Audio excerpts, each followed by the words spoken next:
खुशामदीद। मैं हूं रबिया हसन और मेरे साथ मौजूद है रऊफ क्लास्टा। और आज के प्रोग्राम में जिन टॉपिक्स को हम शामिल करेंगे उसमें सबसे पहले army chief general Asim Munir ने अवाम और अफवाज के दरमियान खलीज पैदा करने वालों को दो टोक पैगाम दे दिया। मुल्क दुश्मनों को दर्दनाक जवाब देने का ऐलान। मुल्क के अंदरूनी और बैरूनी दिफा की कसम को बड़ी शिद्दत से दोहरा दिया। आर्मी चीफ का पाकिस्तान मिलिट्री एकेडमी काकूल में यौम आज़ादी की तकरीब से अहम खिताब। दूसरी जानिब साबिक intelligence chief general Faiz Hamid की गिरफ्तारी के बाद मजीद शख्सियात पर हाथ डाले जाने का इम्कान। इसके अलावा बात करेंगे 14 अगस्त पर वजीर आजम ने चंद दिनों में माशी प्लान और बिजली की कीमत में कमी की खुशखबरी देने का ऐलान कर दिया। बिजली के बिलों में कमी के बगैर पाकिस्तान की सनत तरक्की नहीं कर सकती। शहबाज शरीफ ने भी एतराफ कर लिया। मरियम नवाज ने आइडियल मुल्क की तश्कील के लिए सियासी इस्तेहकाम जरूरी करार दे दिया। आज़ादी के 77 साल, क्या खोया क्या पाया, इसके ऊपर बात करेंगे। इसके अलावा बात करेंगे ओलंपियन अरशद नदीम पर इनामात की बारिश। वजीर आजम शहबाज शरीफ ने 15 करोड़ रुपए इनाम दे दिया। कोच के लिए भी 1 करोड़ का ऐलान। वजीर आला पंजाब की तरफ से 10 करोड़ और सिविक कार का तोहफा। इस्लामाबाद की सड़क का नाम भी अरशद नदीम के नाम से मंसूब करने का ऐलान। ये तमाम स्टेप्स हैं जो लिए गए हैं हुकूमत पाकिस्तान की जानिब से। और आज डिस्कशन के लिए खुसूसी तौर पे हमें ज्वाइन कर रहे हैं सीनियर तज्जियाकार और एंकर पर्सन, कुछ देर में हमें ज्वाइन करेंगे, मोहन मालिक साहब। क्लास साहब, आज जिस तरह से एक तो सबसे पहले जश्न आज़ादी मुबारक 14 अगस्त और पाकिस्तान के लिए जी इंडिपेंडेंस डे का मौका है। यकीनन किसी भी नेशन के लिए, किसी भी कौम के लिए ये बहुत फ़ख्र की बात है कि वो एक आज़ाद मुल्क में रहते हैं। और उस आज़ादी को संभालना, मेरे ख्याल से अब जो डिस्कशन है वो हमारी ये होनी चाहिए कि हम उस आज़ादी को संभाल पा रहे हैं, नहीं संभाल पा रहे हैं, क्योंकि एक प्लेटफॉर्म तो मिल गया है। अब इस प्लेटफॉर्म पे जो करने वाले काम हैं वो कहीं ना कहीं उस पर चूक हो रही है। तो एक तो पहले आप 14 अगस्त के हवाले से क्या कहेंगे, फिर हम डिस्कशन। बिल्कुल, आपने ठीक बात की है कि जो कुछ आपको मिला हुआ है, और अगर आप थोड़ी सी 47 की हिस्ट्री पढ़ें, जो उस वक्त के हालात देखें, अगरचे बड़ा डूम्सडे सिनेरियो हमें दिखाया जाता है। अच्छा, हम सहाफ़ियों का काम है, मैं ये पहले भी कहता रहता हूँ कि अगर हम आपको मौत नहीं दिखाएंगे तो फिर बुखार पे आपने भी राज़ी नहीं होना। सो हमने आपको हर वक्त कन्फ्लिक्ट, हमने तनकीद, हमने बुरी चीज़ें, और यही समझा भी जाता है कि मीडिया का यही काम है, उसने गलतियाँ पॉइंट आउट करनी, कमज़ोरियाँ जो है ना वो हाईलाइट करनी। दुनिया के हर मुल्क में मसाइल इशूज़ तो रहते हैं हर जगह पे। मतलब अभी देख लें, हमारे लिए जो मॉडल ममालिक थे वो कौन से थे? हमारे लिए ये यूके था ना, मदर ऑफ ऑल डेमोक्रेसी थे कहते थे। अभी वहाँ पे देखें यूके में क्या हो रहा है, राइट्स हो रहे हैं। और फिर हमने ऐसे बांग्लादेश की बार बार मिसालें देते थे, बांग्लादेश में क्या हुआ है। अच्छा, अमेरिकन हमारे लिए बहुत बड़ी चीज़ थे, तो चीज़ थे। अमेरिका में जो कुछ हुआ है, पिछले दिनों में अटैक हुआ, हमला हुआ ट्रंप साहब पे और बाकी उनके हामियों में, जो वहाँ पे उनकी कन्फ्लिक्ट है, वहाँ पे उनके प्रॉब्लम्स हैं। सो पूरा यूरोप में देखें, वहाँ पे राइट विंग जो है वो उसका राइज हो रहा है। यूक्रेन वार देख लें, उसको फ़लस्तीन देख लें, गज़ा। सो पूरी दुनिया जो है एक टर्बुलेंस का शिकार है। कोई हम अकेले नहीं है जहाँ पे। अभी मैं समझता हूँ बड़े पीस के साथ एज फार एज मालिक साहब हमें ज्वाइन कर चुके हैं, और मैं चाह रही थी आपकी बात कंप्लीट हो जाए तो उनको वेलकम करें। अस्सलाम वालेकुम मालिक साहब। बहुत शुक्रिया मालिक साहब आज के दिन हमारे लिए वक्त निकालने के लिए। सबसे पहले तो आपको बहुत बहुत मुबारक हो इंडिपेंडेंस डे। और कमिंग टू द न्यूज़, ये बताइए, आप चूँकि आपसे पहली दफ़ा बात हो रही है इस हैपनिंग के बाद, तो बताइए जो जनरल फैज़ हमीद की गिरफ्तारी है, इसको आप कैसे देखते हैं? वॉज इट एक्सपेक्टेड और नॉट? नहीं, इट वाज़न्ट एक्सपेक्टेड। एक्सपेक्ट तो शुरू में हम कर रहे थे जब चेंज ऑफ गार्ड हुआ था। और अब जो इसकी ऑब्वियसली अब जो आया है वो बड़ा टाइमिंग वाज अनएक्सपेक्टेड। लेकिन हैरानी इस बात की नहीं है कि ये एक्सपेक्टेड तो था, लेकिन बहुत अर्सा पहले से एक्सपेक्टेड था। लेकिन आपको पता है आर्मी एक ऐसी इंस्टीट्यूशन है, वो अपने इंटरनल मामला में बहुत एहतियात से और बहुत ज़्यादा फैक्टर्स को देख के आगे चलती है।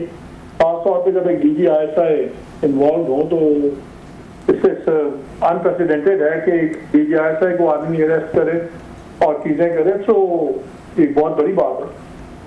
So मालिक साहब, व्हाट डू यू थिंक कि ये एक अनप्रेसिडेंटेड स्टेप जरूरी था फौज के इंस्टीट्यूशन के लिए, keeping the scenarios in view, या आगे मजीद भी आपको ये गिरफ्तारियां होती हुई देख रहे हैं, कोई सिचुएशन डेवलप होती हुई देख रहे हैं? नहीं, बिल्कुल होगी। देखिए, इस केस में इंटरेस्टिंग चीज ये है कि बड़ा वो केयरफुली जो आप ISPR की प्रेस रिलीज पढ़ें तो 2 हिस्से हैं, लेकिन दोनों हिस्सों में इंडिविजुअल क्राइम्स आइडेंटिफाई हुए हैं। एक जो टॉप सिटी वाला केस था उसमें कोई इंस्टीट्यूशनल इन्वॉल्वमेंट नहीं थी, वो प्योरली उनकी जाती मुफाद पे था और इसलिए वो इंस्टीट्यूशन का वहां से कोई इशू नहीं है, वो आ गया। और बाकी जो केसेस बने हैं वो उनके बने हैं पोस्ट इसके ऊपर, पोस्ट रिटायरमेंट पे। सो वो भी उनके इंडिविजुअल क्राइम्स बनते हैं। तो मैसेज बड़ा क्लियर है। एक तो ये है कि अगर कोई ये समझे कि जी इसका मैसेज फौज से क्या होगा, तो आई थिंक फौज के अंदर मैसेज बड़ा क्लियर है कि अगर आप कोई भी काम किसी ग्रे एरिया में इदारे के लिए करेंगे तो उस पर तो आपको इदारा प्रोटेक्ट करेगा, लेकिन अगर आप कोई काम अपने जाती मुफाद के लिए करेंगे या जाती बिजनेस के लिए करेंगे तो फिर आपको उसका जवाबदेह होना पड़ेगा। तो उनका जो टेंजिबल क्राइम है, जिसका सबको पता है एलिज क्राइम, वो टॉप सिटी वाला वाकया है और वो भी अगेन इंडिविजुअल अपना पर्सनल गेन था। और बाकी उनके पोस्ट रिटायरमेंट के उन्होंने कहा है कि जिन्होंने आर्मी एक्ट की वायलेशन की है, so again that does not bring in the institution. So I think ये बड़ा केयरफुली चीज बनी और शायद जो इतना अच्छा लगा है वो इसलिए लगा है कि इंस्टीट्यूशन उस पर ना आए और जो भी उनकी चीज है वो उसके मुताबिक उनको जवाब देना पड़े। जी मालिक साहब, बहुत शुक्रिया सर, आपने हमें ज्वाइन किया। आप क्योंकि यहाँ पे लॉन्गेस्ट सर्विंग जर्नलिस्ट जो हैं यहाँ पे इस्लामाबाद में सर, जो पुराने जिन्हें ओल्ड गार्ड्स कहा जाता है, जो पॉलिटिकली तौर पर या मिलिट्री हो या आपस में सिविल मिलिट्री रिलेशनशिप हो, इस तरह के वाक़यात माजी में आपने भी उनको देखा भी है, कवर भी किया हुआ है। मुलाकातें भी बहुत सारी, ब्रीफिंग भी रहती थी जर्नलिस्टों को, GHQ में भी रहती थी, इंडिविजुअल्स भी रहती थी। आप थोड़ा सा जहन बेहतर तरीके से सियासतदानों का भी और फौजी माइंड सेट को आप समझते हैं। जब ये कहा जाता है पोस्ट रिटायरमेंट उनकी एक्टिविटीज़ ऐसी थी कि जो डिज़ायरेबल नहीं थी और स्पेशल मेंशन किया गया है, हालांकि वो यह वाली बात पहला भी हो सकता था, इस बात को सामने ना लाया जाता, शायद इसको मेंशन ना किया जाता ज़्यादा, तो यहाँ से वो काम चुका गया जब ये लिखा गया कि पोस्ट रिटायरमेंट उनकी एक्टिविटीज़ जो है 1952 जो आर्मी एक्ट के ख़िलाफ़ हैं। आपकी रीडिंग क्या कहती है? आप सबको जानते हैं, मिले हुए हैं, मतलब अक्सर जर्नलिस्टों की मुलाकातें होती हैं, सबकी होती हैं, मिलती हैं, वो ब्रीफ करते हैं डिफरेंट इश्यूज़ पे। ये पोस्ट रिटायरमेंट आपका जहन क्या कहता है, क्या एक्टिविटीज़ हो सकती हैं जनरल साहब की जिनको जो अंदाज़ा तो हम यही कहेंगे कि उनकी पॉलिटिकल एक्टिविटीज़ थी, उनको बहुत करीबी समझा जाता था PTI के खान साहब के, और जब उनका झगड़ा भी हुआ खान साहब का विद जनरल बाजवा, वो भी इन्हीं की एक्सटेंशन और इन्हीं की अपॉइंटमेंट के ऊपर हुआ था ना, तो हमेशा से उनको करीब समझा जाता है। फिर खुद खान साहब ने कहा कि जब वो प्राइम मिनिस्टर थे तो उन्होंने ISI को इस्तेमाल करना पड़ा कई वोटिंग करवाने के लिए, कोई बजट के लिए, दूसरे कामों के लिए। तो वो एक ताल्लुक वो बियॉन्ड जो नॉर्मल एक DG ISI का एक ताल्लुक होता है वक्त के वज़ीर आज़म के साथ। सो हम तो यही अंदाजा लगा सकते हैं कि पॉलिटिकल कोई एफिलिएशन ही निकलेंगी, क्योंकि देखिए जो आर्मी एक्ट में तब्दीलियां आई हैं रऊफ, उसमें 2 साल के लिए तो पाबंदी है तमाम ऑफिसर्स के लिए, रिटायरमेंट के बाद के किसी पॉलिटिकल एक्टिविटी में नहीं आ सकते, और जो सेंसिटिव पोस्ट पे लोग हैं उनकी यही पाबंदी 5 साल की है। अच्छा, ओके। तो वो उन पे खाली 2 साल का इतलाक नहीं होता, उन पे 5 साल का इतलाक होता है। तो अगर उसके अंदर कोई इनकी मूवमेंट्स बनी है या कोई चीजें आई हैं, तो obviously then that becomes a serious issue. अच्छा मालिक, मेरी कुछ और लोगों से भी बात हो रही थी, ये क्वेश्चन मैं आपसे भी पूछूंगा। इतना बड़ा फैसला जो अनप्रेसिडेंटेड, जो मतलब 77 ईयर्स ऑफ हिस्ट्री में कभी नहीं हुआ कि DG ISI जो हैं उनको इस तरीके का ट्रायल किया जाए, और बड़े सीरियस इल्ज़ामात हैं उन पर। अब क्या समझते हैं, जनरल आसिम मुनीर साहब का अकेले का फैसला है या पूरे कोर कमांडर्स जो हैं वो बैठे होंगे, उनके सामने एविडेंसेस रखे गए होंगे, डिबेट हुई होगी और फिर फैसला हुआ होगा कि यस गो अहेड? आपकी क्या रीडिंग है सर? देखिए ये फैसला तो आई थिंक एडमिनिस्ट्रेटिव डिसीजन है और एक रिटायर्ड आर्मी ऑफिसर के ऊपर है, और मेरा ख्याल है इसमें प्राइमरी फैसला तो आर्मी चीफ का ही होगा। बट नोइंग जो तरीका चलता है, हो सकता है उन्होंने 2-3 सीनियर लोगों से इसमें शेयर किया हो, लेकिन ये एक एक्टिव आर्मी ऑफिसर का सीन नहीं था। तो मेरा ख्याल है कि इसका जो प्राइमरी डिसीजन है वो तो आर्मी चीफ ने ही दी होगी। लेकिन आपको पता है कि वो कोई आम कुछ जर्नल तो नहीं थे। ये अभी कुछ अर्सा पहले तक अगर देखा जाए तो वो कोर कमांडर्स की मीटिंग में बैठते थे, वो उनके कुलीग हैं, उनके साथ काम किया हुआ है, कोई जूनियर ही होंगे जिन पे उनके बॉस रहे होंगे, बहुत सारे और एडमिनिस्ट्रेटिव पोजीशंस होते हैं जहाँ पे इकट्ठे काम कर रहे होते हैं। तो ये आपका ख्याल है कि सिर्फ आर्मी चीफ साहब ने अकेले 2-3 के साथ बातचीत करके किया होगा? उन्हें नहीं पता होगा कि I have to take everyone on board कि हमारे ऊपर एक जब आप रिटायर्ड होते हैं ना तो दुनिया बहुत बदल जाती है, सीधी सी बात है। सर्विंग ऑफिसर्स अपना करियर देखते हैं, वो रिटायर्ड बंदे के लिए कोई भी अपना करियर जेपरडाइज नहीं करेगा, तो ना ही एक्सपेक्ट करना चाहिए। अच्छा, आपको याद होगा कि ये पहले भी मैं ये सवाल कर चुका हूँ, लेकिन आपका एक अपना प्रोफाइल है, आपसे पूछना ज़रूरी है कि 2012-13 में इसी तरह ISI असगर खान केस में ये फैसला आया था सुप्रीम कोर्ट का। उन्होंने ये उस वक्त आपको याद होगा इफ्तिखार चौधरी साहब चीफ जस्टिस है, तो उन्होंने ये कहा था कि जनरल कियानी साहब आर्मी चीफ थे कि जनरल बेग साहब और असद दुरानी साहब के खिलाफ कोर्ट मार्शल करें, कार्रवाई करें जो पैसे बांटे गए थे। तो जनरल कियानी साहब फाइल पर बैठ गए थे, फैसले पर बैठ गए थे और कभी हमने दोबारा नहीं सुना। तो सिमिलर ये हिदायत इसी तरह की अब सुप्रीम कोर्ट से दी गई है। जनरल आसिम साहब ने वो फाइल वो टेकअप की है और उस पर उन्होंने इंक्वायरी भी करवाई है, फैसला भी दिया। How do you see that कि 2 जनरल्स हैं, सिमिलर 19-20 मिलते जुलते इल्ज़ामात हैं या स्टोरीज हैं, तो 2 आर्मी चीफ थे जी। बहुत फर्क है, यही फर्क मैंने आपको पहले बताया था कि जब कोई भी सर्विंग जनरल अगर किसी इंस्टीट्यूशनल एजेंडा को इम्प्लीमेंट कर रहा है या फॉलो कर रहा है, सही या गलत, उस पर इंस्टीट्यूशन का रिएक्शन और होगा और उसकी डिसीजन मेकिंग और होगी। लेकिन अगर कोई अफसर ये इल्जाम है कि वो अपनी जात के लिए अपनी अथॉरिटी को अब्यूज कर रहा है या मिसयूज कर रहा है, तो जाहिर है उसको इंस्टीट्यूशनल प्रोटेक्शन नहीं मिलेगी। इस केस के अंदर जो दोनों केसेस आए हैं, जो टॉप सिटी का केस आया, उसमें कोई ISI का एज एन इंस्टीट्यूशन इन्वॉल्वमेंट तो नहीं थी, वो कोई नेशनल सिक्योरिटी का इश्यू तो नहीं था, कोई अफगान पॉलिसी तो इम्प्लीमेंट नहीं हो रही थी, इसलिए उस पर इंस्टीट्यूशन का रिएक्शन और होगा। और सिमिलरली जो दूसरा चार्ज है कि जी पोस्ट रिटायरमेंट, अगेन उसमें इंस्टीट्यूशन इन्वॉल्वमेंट नहीं है, तो इंस्टीट्यूशनल एक्शन में तो आपको प्रोटेक्शन मिलती है। और इंस्टीट्यूशन और इंटेलिजेंस आउटफिट की बहुत ज्यादा काम ग्रे एरियाज में होता है, ब्लैक एंड व्हाइट में नहीं होता, और खाली पाकिस्तान में नहीं, पूरी दुनिया में। अगर colonel Oliver North American army का हुआ था तो वो भी स्टेट के लिए कुछ कर रहा था, तब भी प्रॉब्लम्स उनके लिए फिर भी बन गई थी, क्योंकि लोगों ने कहा कि जिन्होंने प्राइवेट अपना उसमें से बेनिफिट लिया। तो जो आप काम इंस्टीट्यूशन के लिए करते हैं उसमें इंस्टीट्यूशन आपको प्रोटेक्ट भी करेगा, आपको बैक भी करेगा, लेकिन जो काम आप इंडिविजुअल कैपेसिटी में करते हैं उसमें तो इंस्टीट्यूशन आपका बोझ नहीं उठाएगा। तो इसलिए वो केस इंस्टीट्यूशनल डिसीजन का था, ये इंडिविजुअल एक्शंस का है, तो इसलिए जमीन आसमान का फर्क है दोनों में। अच्छा, ये क्या वजह बनी होगी? जनरल फैज साहब को पता था कि ये प्रॉब्लम पैदा हो गया था 2 रीजंस की वजह से, ये मुझे समझ आ रही है सर। कि एक तो जब उनको हटाया था इमरान खान साहब ने जनाब आसिम मुनीर साहब को, उसको एज ए उनको DG ISI के तौर पर, तो उस वक्त भी यही ये बज़ वर्ड था, वो बाद में चीफ लग गए थे उनकी जगह पे, सॉरी उसमें आके DG ला गए थे FIA उनकी जगह पे, और ये समझा गया था कि शायद उन्होंने पीछे से बैठ के मैनूवर किया था। एक तो वो रीज़न भी बन गई थी। बाद में हमने देखा कि उन्होंने जब इनको हटाया था, इन्होंने बाजवा साहब ने हटाया था, तो उस वक्त फैज साहब ने इमरान खान साहब जो हैं डट गए थे इनको नहीं हटाना, और अब उन्होंने दोबारा वो किया है, पोस्ट रिटायरमेंट जो है उन्होंने एक्टिविटीज जारी रखें। आखिर इतने कॉन्फिडेंट क्यों थे जनरल फैज के, मतलब I can get away with murder with smile, कि मेरा कोई कुछ नहीं करेगा, मैं मिलता रहूं, मैसेजिंग करता रहूं, मैं प्लानिंग करता रहूं, या स्कीमिंग, जो भी इल्जामात लग रहे हैं, why was he so confident sir?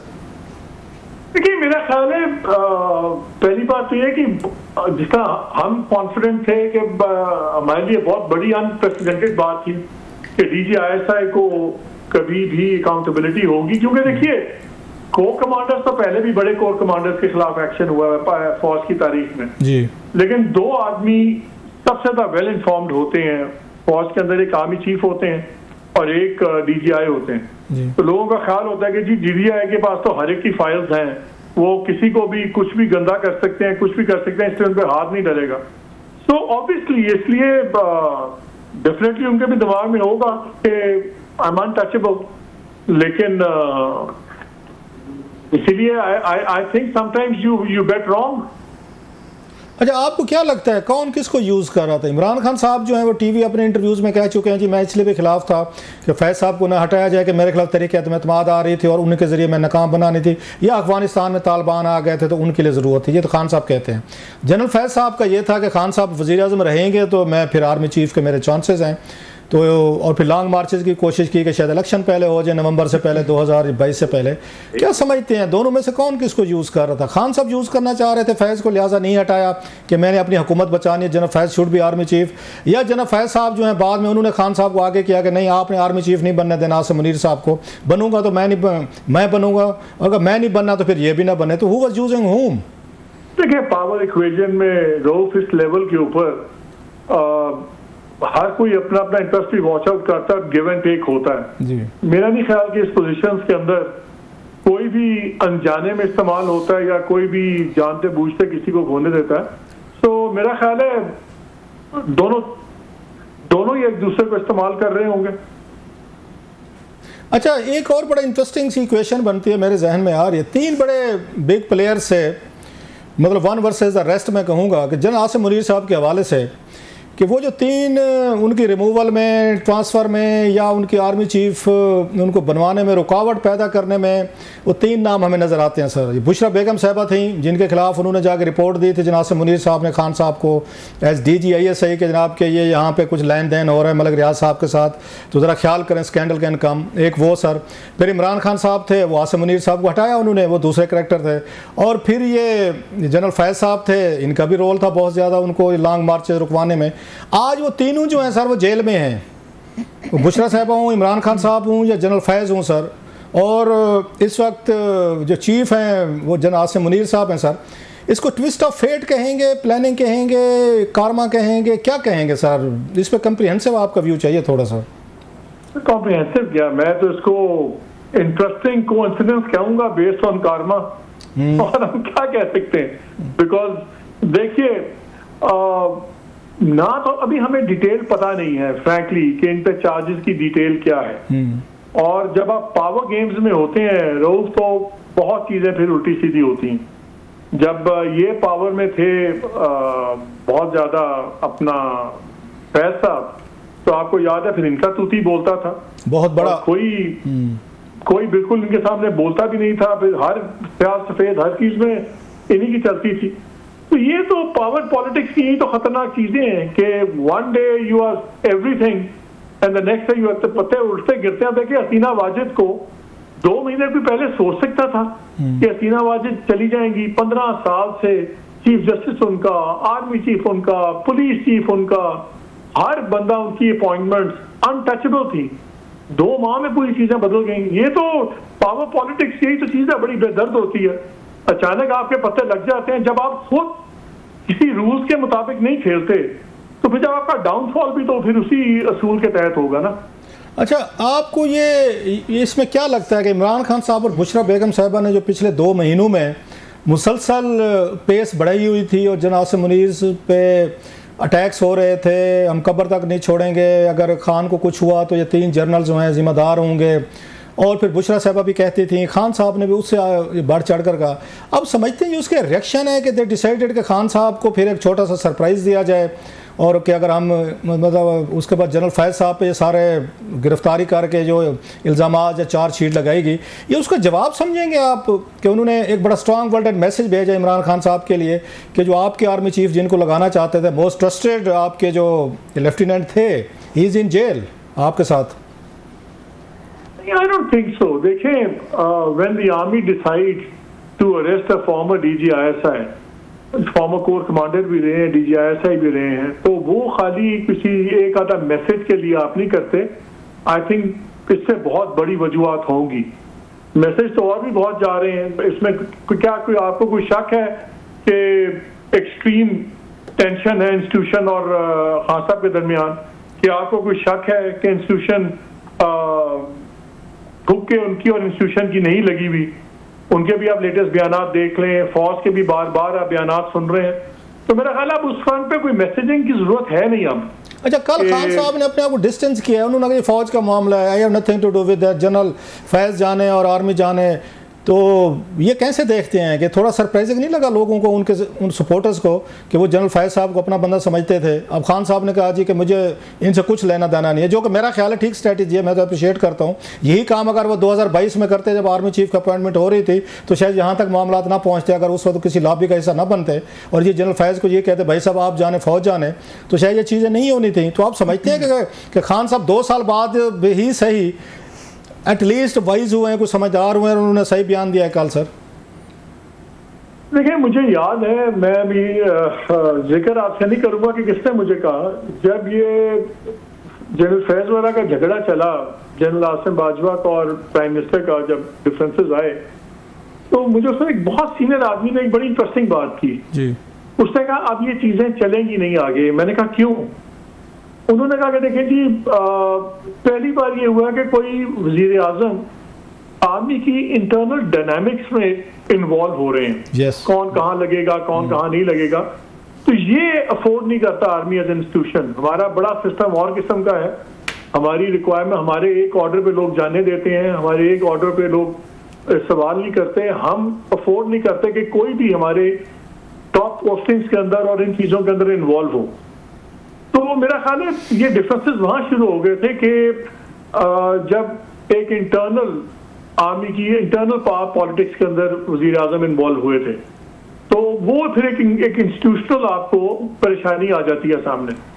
So that is what I think set the ball in motion. अच्छा मालिक, आपको, क्योंकि आप भी 12 अक्टूबर को यहीं इस्लामाबाद में थे 99 को, उस वक्त जनरल ज़ियाउद्दीन भट्ट साहब जो थे DG ISI थे, क्योंकि ISI का बड़ा रोल रहा है माजी में, बहुत सारी हुकूमतें गिरने गिराने या मतलब है उनके चीफ्स जो होते हैं उनकी वजह से कोई ना कोई कंट्रोवर्सीज रहती है हमेशा पाकिस्तानी सिस्टम में या पॉलिटिक्स में, गवर्नेंस में। तो ज़ियाउद्दीन भट्ट साहब को भी आर्मी ने यही समझा था कि अपने चीफ के खिलाफ इस्तेमाल हुए हैं वो, और उन्होंने नवाज शरीफ साहब के साथ अफिलिएशन दिखाई और चीफ को हटाने में खुद उन्होंने वो जाकर सितारे लगवाने बैठ गए थे, और वो भी गिरफ्तार हुए और फिर उनका हाउस अरेस्ट हुआ। लंबी कहानी है सर मुशर्रफ दौर में। अभी भी आप समझेंगे कि आर्मी ने यही समझा था कि जनाब कि जब उन्होंने जनरल बाजवा साहब ने इमरान खान साहब की लड़ाई शुरू हुई और उन्होंने उनको चेंज किया जनरल फैज़ को, तो फैज़ साहब की जो लॉयल्टी थी वो इंस्टीट्यूशन की बजाय, GHQ की बजाय, चीफ की बजाय वो इमरान खान साहब के साथ हो गए थे। सो वही सिचुएशन हुई जो जनरल ज़ियाउद्दीन भट्ट साहब की हुई थी नवाज शरीफ साहब के केस में, और यहाँ पे हुई है फैज़ साहब की इमरान खान साहब के केस में, कि GHQ ने समझाया कि दोनों हमारे जो ऑफिसर्स थे और DG से इसके ISI के, तो हमारे साथ खड़े होने के बजाय ये पॉलिटिकल प्राइम मिनिस्टर के साथ जाकर खड़े हो गए, लिहाजा इनको सजाएं जरूरी है। फौज के अंदर जब ज़ियाउद्दीन भट्ट साहब आए थे जी, तो अगर आपने फौज के अंदर इंटरनल कू करना है तो ऐसा अफसर नहीं कर सकता जिसके पास डायरेक्ट ट्रूप्स कमांड ना हो जी। जो ISI के पास डायरेक्ट कमांड कभी ट्रूप्स नहीं होते जी, वो भी कोर कमांडर करे भी और बंदा करे जिसके पास डायरेक्ट ट्रूप्स ही नहीं है, वो तो इज अ नोबडी।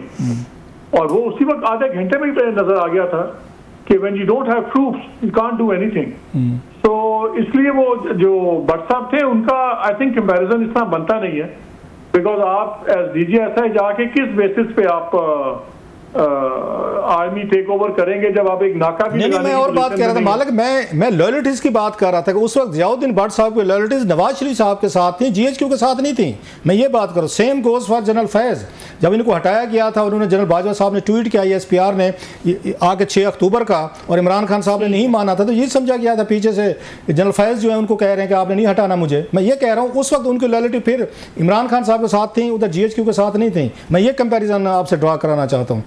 लॉयल्टीज की बात हो रही है। कागजों में बड़ा सिंपल चीज है कि DG ISI रिपोर्ट करते हैं टू द प्राइम मिनिस्टर जी, लेकिन इवन उनका सेक्रेटेरिएट फंक्शनल हो ही नहीं सकता अगर उनकी लॉयल्टी डिवाइडेड लॉयल्टी होगी। रिपोर्टिंग लाइन अप होना और चीज है, लेकिन जब आप हर चीज के लिए मरहूने मिन्नत होंगे अपने इंस्टीट्यूशन के, और आपकी सारी चीजें इंस्टीट्यूशन के साथ ही चलनी है, तो आप कैसे इंस्टीट्यूशन को, अगर आपकी लॉयल्टी पे शक होगा इंस्टीट्यूशन के, आप कैसे चल सकते हैं? आप नहीं चल सकते। आपको याद है उन्होंने रिटायर्ड जनरल लगा दिया था एक दफा बेनजीर साहिबा ने, शमसुरमान कल्लू, हालांकि वो जनरल ही थे, शमसुरमान कल्लू DG ISI, वो फंक्शन ही नहीं कर सके थे, ऐसा ही है, because the system did not support him.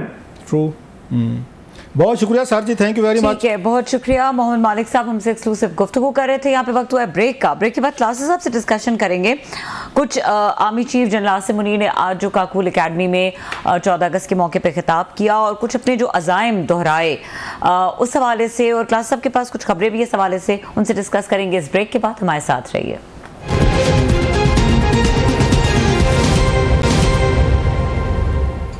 Welcome back. Class साहब, आपने मालिक साहब की गुफ्तगू सुनी और हम कल के प्रोग्राम में भी, आज भी हम जो डिस्कस करें वो यही करें। आज आर्मी चीफ ने जो काकूल एकेडमी में बात की, उन्होंने भी यही कहा कि हम बड़े सख्ती से निपटेंगे उन लोगों से जो इस तरह की खलीज पैदा कर रहे हैं। एक हमने स्टेप देख लिया है, अब आपको क्या लग रहा है फर्दर क्या होने वाला है? एक तो ये है कि मेरा ख्याल है आर्मी चीफ पे बड़ा दबाव था और हमारे मीडिया का भी बड़ा दबाव था कि जब भी कोई यहाँ पे कोई सोशल मीडिया पे कैंपेन चलती थी तो उसके बाद हमने देखा कि जब ट्रेंड चलते थे तो एक कोर कमांडर्स की मीटिंग्स होती थी, जिसके बाद एक प्रेस रिलीज जारी किया जाता था जिसमें कहा जाता था कि एहनी हाथों से निपटा जाएगा ये जो जितने शर पसंद हैं। बाद में उनको डिजिटल दहशतगर्द कहा गया, मुल्क की सरहदों का दिफा करेंगे, इस तरह की जो एक रिवायती सी प्रेस रिलीज आती थी। और पिछले एक साल से हम देख रहे थे 9 मई के बाद से चीज़ें हो रही थी, तो बहुत सारे लोग उन पर तनकीद करना शुरू हो गए थे कि जनाब के ये कि जो ही आपके खिलाफ कोई बहुत बड़ी कैंपेन शुरू होती है या कोई बहुत बड़ा बम फोड़ा जाता है तो उसके बाद एक कमांडर्स की मीटिंग होती है और मीटिंग के बाद एक प्रेस रिलीज निकलती है जिसमें यही कहा जाता है कि 9 मई के उनको नहीं छोड़ा जाएगा, नहीं बख्शा जाएगा। तो एक रूटीन बन गई थी, लोगों ने इसको सीरियस लेना ही छोड़ दिया था, बल्कि मीम बननी शुरू हो गई। ट्विटर सोशल मीडिया पे बहुत सारी कैंपेन्स, और वो हमारे साथ भी हमारे दोस्त कामरान यूसुफ आते थे, हम भी ये बात कहते थे, एग्री करते थे कि जनाब हर दफ़ा एक प्रेस रिलीज आ जाती है और होता कुछ नहीं है। सो आप you are on the defensive side, तो आप कुछ कर नहीं पा रहे, कोई कुव्वत फैसले की कमी है या आपके पास नैरेटिव नहीं है या नैरेटिव नहीं है कि जिसको आप ये बीट कर सकें। जो आपके मुखालफों का नैरेटिव है वो ज़्यादा काबिल हैं, ज़्यादा इफेक्टिव हैं, ज़्यादा डोमिनेट करते हैं सोशल मीडिया पे। आपके पास बच बचा के सिर्फ यही रह जाती है, प्रेस ली जाती है जिसमें आप एक स्टेट की तरफ से वार्निंग दी जाती है। तो ये दबाव था मेरा ख्याल से मुनीर साहब पे कि शायद वो बहुत बड़े फैसले नहीं ले पा रहे या उनको वो थोड़ी सी रेस्ट्रेंट का मुजाहरा कर रहे हैं कि ये चीज़ें इतनी भी हाथ से ना निकल जाएं। पावर है आपके पास, पावर को इंतहाई आपको अक्लमंदी से यूज़ करना पड़ता होता है। मतलब पावर जैसे अभी हसीना वाजेद साहब ने भी इस्तेमाल की है, 300 बंदा मार दिया उन्होंने और फिर उसके बाद मुल्क से फरार हो गए। सो ये जो लोग हमारे यहाँ कहते हैं कि पावर को यूज़ करें, जैसे 9 मई का कहा जाता है कि आपने यूज़ नहीं की पावर, कि आपको करनी चाहिए थी, कि आपको लोग निकले हुए थे, आग लगा रहे थे, जला रहे थे। पीटीआई भी कहती है कि पुलिस किधर थी, फौज किधर थी, फलां किधर थे, आते रोकते।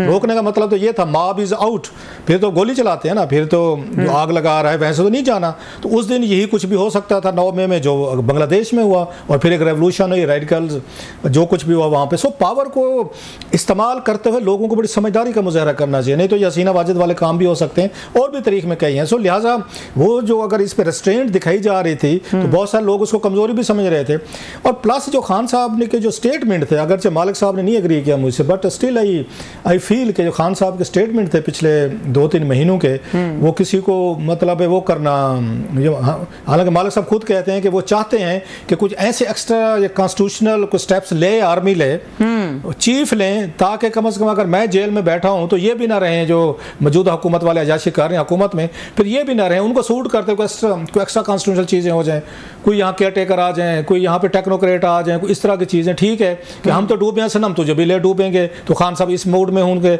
लिहाजा उन्होंने मुसलसल, आप नोट करें, उन्होंने और बुशरा साहब ने बम्बारमेंट जो है ना जनरल आसिम मुनीर पर रखी है मुसलसल, और बड़ा इंतहाई मतलब हाईली एक क्या कहना सख्त उन्होंने बातें की हैं, कब्र तक पीछा नहीं छोड़ेंगे हम, हार्ड बहुत ज्यादा। उन्होंने मजबूर किया कि आप ये रिएक्ट करें। खान साहब चाहते थे रिएक्ट करें। अब 2 ऑप्शन थे कि या तो खान साहब के केस में रिएक्ट करते, किया भी सही उन्होंने, जब आर्टिकल 6 लगाओ, पार्टी बैन करो, उसमें वो बताया जाता है यूके और यूएसए या दीगर हुकूमतें हैं, उन्होंने कहा भाई साहब इतने एक्सट्रीम पे ना जाएं। उसके बाद बात वो खत्म हो गई, रुक गई। पीपल्स पार्टी ने भी जरा थोड़ा सा उसको रेजिस्ट किया कि हम क्यों बैन करें, कल को हमारे गले पड़ेंगे चीज़ें। सो वो प्रोसेस रुक गया, आपका रिएक्शन था।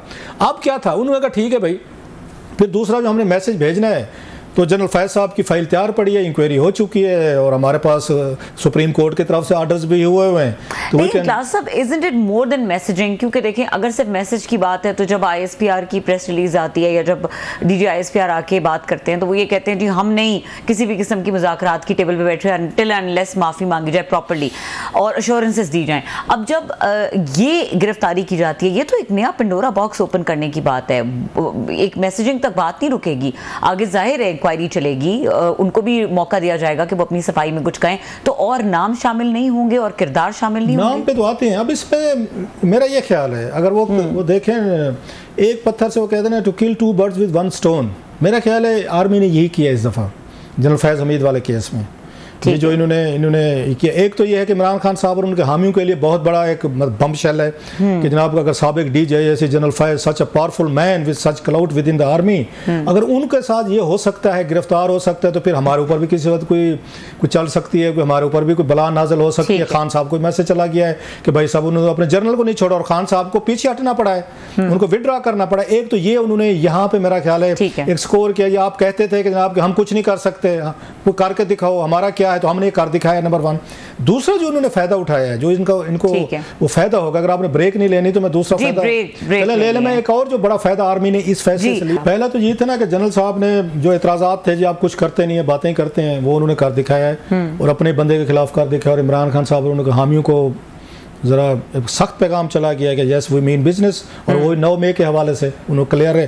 जो दूसरा पैरा था ना कि उन्होंने अपने रिटायरमेंट के बाद एक्टिविटीज़ की, वो बेसिकली इमरान खान साहब और उनके हामियों के लिए था कि ये आपके साथ थे तो इनका हम ये काम करने वाले हैं। दूसरा क्या था, जो हमारे जैसे लोग ये उस पर तनकीद करते हैं मिलिट्री पे या एस्टेब्लिशमेंट के, कि भाई साहब आप सियासतदानों को तो टांग देते हैं, या वज़ीर आज़म भी टांगे जाते हैं, वज़ीर भी टांगे जाते हैं, नैब भी पकड़ लेते हैं, सजाएं भी हो जाते हैं, नाहल भी हो जाते हैं, जलावतने में जाते हैं। जब आपके अपने जनरल जब उन पर कोई बातें आती हैं तो उस वक्त इंस्टीट्यूशन के नाम पर आप उनको बचा लेते हैं, उन पर कोई कार्रवाई नहीं करते, उनके कोर्ट मार्शल नहीं होते, उनको सजाएं नहीं होती। माजी में ऐसी कई सारे ये मिसालें हैं कि बड़े बड़े स्कैंडल्स हैं जिसमें बड़े टॉप के जनरल रिटायर जो थे उनको बचा लिया गया। अब उन्होंने वो रीज़न ख़त्म कर दिया, ये कह के कि भाई साहब DGIS से कोई बड़ी चीज नहीं होती, हमने अपने जर्नलों के खिलाफ भी कार्रवाई कर दी है, तो उसके बाद तो हम किसी के साथ रियायत नहीं करेंगे। सो जो मैंने कहा था ना कि यस कि एक उसके साथ वो कहते हैं पत्थर का 1 stone to kill 2 birds, उन्होंने खान साहब वाला मसला भी उन्होंने एड्रेस किया है। और उन्होंने जो हमारे जैसे लोगों की उन पर तनकीद आती थी कि आप अपने ये लोगों का कुछ नहीं करते, उन्होंने उसको भी एड्रेस कर लिया। सो उन्होंने दोनों फायदे उठाए जनरल फैज वाले। ठीक है क्लास साहब, बहुत शुक्रिया। और यहाँ पे प्रोग्राम का वक्त खत्म हो गया, देखने के लिए शुक्रिया, इजाजत दीजिए, अल्लाह हाफिज।